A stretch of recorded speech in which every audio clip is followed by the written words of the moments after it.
My man. Hey, Rich, how you doing? Good. I saw you in the chat earlier. You're talking about Alberta. What happened there? Provincial election today, so we'll see how that rolls. It's Right. Okay. no good choices really, but that's where we're at today, right? Yeah, I saw vote NDP was trending on Twitter today, and I figured that's what that was about. Quite a situation. For those of you out there in the outside of Canada world, that is the Socialist Party in Canada. It's even more socialist than Justin Trudeau's party. Anyway, what's crack-a-lackin', man? What's going on? You know what? Talk about dichotomy. Sky there was saying dichotomy a number of times, and you had that with those two last callers. They were both very, very different. And I have to say, for the first one there, I saw the comments coming through, Mm-hmm. and I'm no simp, but man, when you got a woman stepping into the lion's den, ready to have this conversation, come on, this is what it's about. You want to hear what they have to say. You know And what? Good on so, the gals. Good on the gals yeah, for putting their neck out on the line. Yeah. yeah, they're stepping in the lion's den, ready to have this chat. And you got some jackasses out there making some comments that are just not productive, Mm-hmm. right? So, and that's part of the thing with That's being. part of the game.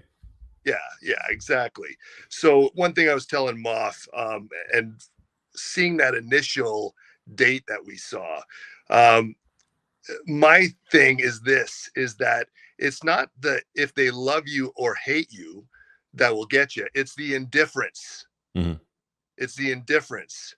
Yeah. So you got to go into a situation and walk away. And if they love you or hate you, be happy with that.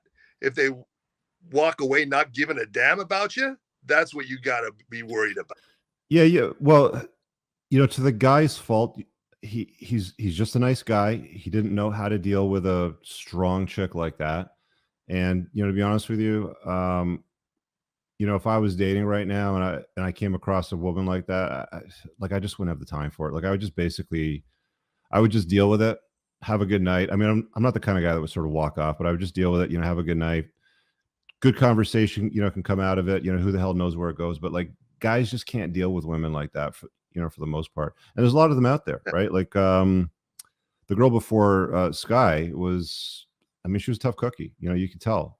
She's had to look after herself, and she's got certain expectations. Although I don't think that the honesty about the guy that she was looking for was clear enough. Like, okay, like how tall does he have to be? Okay, fine. Okay, how much money does he have to make? Well, it doesn't really matter. Money doesn't really matter, but money matters to to women, right? Like if you're gonna have a family, you at least have to be honest about the reality of finance, right? Because you can't have a family if you don't have a guy that's financially sorted, right? Women don't have a lot of patience for that, guys, in real life.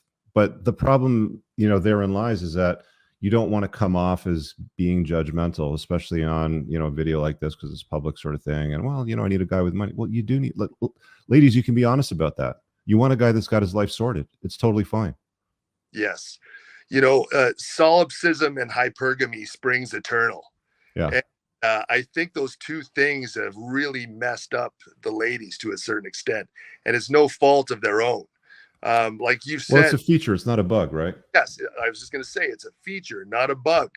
And so then they look at that, and but society has told them that they are so right all the time. You combine that with their solipsism, Mm-hmm. but they sincerely think what they think is good for them is also good for you. Well, this is why you'll get women that'll say, I'm looking for my guy. I'm in my 30s. Time is running out. But if I don't find him, that's okay. Well, why are we lying to ourselves? No sense. Yeah. Right. Like, why are we lying to ourselves? Like, let's just be honest. You want what you want. Let's go get it and be intentional about it and do it properly. Let's not play games around it, or it doesn't matter, or I'll just brush. Like, the thing that women will never get their heads around, what I find anyway, is that they don't understand that the pool that they're looking at for the guys that they're after is so small. It's so minuscule, because so many guys are soft and weak. So many guys are socially awkward. They're not calibrated. They don't know how to deal with them. They don't know how to date. And then they're just like, well, there's an army of guys out there somewhere. Like, he'll just come my way at some point if I just will it, or if I just I just get into my energy crystal days or whatever that happens to be. My horoscope will tell me it will come. You know. Well, the guys have been pushed down to been betatized as well, and that's the problem. That's that rough combo that we've got to break people out from. It drives me a little bit around the bend, being a seasoned gentleman, and seeing these guys who are jacked, looking good, but they got no game and they just submit constantly. It's tough to watch, and it's not full submission. They're just not willing to put themselves out there. Yeah. Hey, go out there, be a respectful disruptor. And so if a lady says something offside, call her on it quickly. And the one gent that was called it said, yeah, he was taken aback by what they say. Yeah, there's a lot that they say that's outlandish. Try and come up with something witty and disruptive, but respectful at the same time, and you'll get a good response. It was funny. The other day, I went down to my local pub there because gorgeous patio season now here in Calgary. Sat down next to a couple having their first, I don't know, their second and a half date. I wanted to watch the basketball game, turned my back to it. I said, you mind if I sit here? He said, and jokingly he said, yeah, as long as you don't talk to us, we're on a date. So I said, all right, that's no problem. So I turned around and was watching the game, and they started talking about some pretty lascivious things. And so they could see my shoulders kind of bobbing because I was laughing at them. And I got right in the conversation. Well, Rich, I can tell you, baby rabies came up, solipsism came up, and dealing with these things, saying it directly to this woman who is clearly dealing with this. She thought it was hilarious. She thought it was great because I was challenging her. So much so that I asked them, I said, listen, guys, this is your date. I got to take off. And they said, no, stick around. You're making this interesting. Yeah, there you go, man.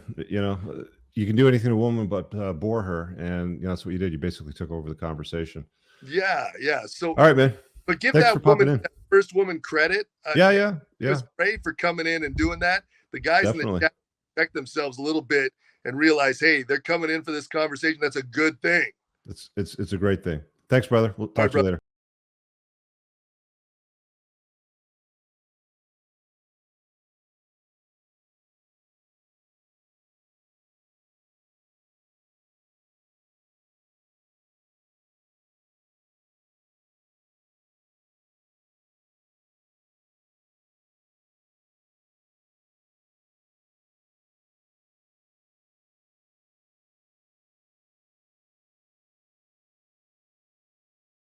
I really hope you guys enjoyed that clip. If you want to watch the full-length podcast, you can find that over here, that clip's from. If you're newer to the channel, make sure you hit subscribe over here. And pin down below in the top comment, you'll find a bunch of useful links to my website, my supplement line, books, and a bunch of other stuff.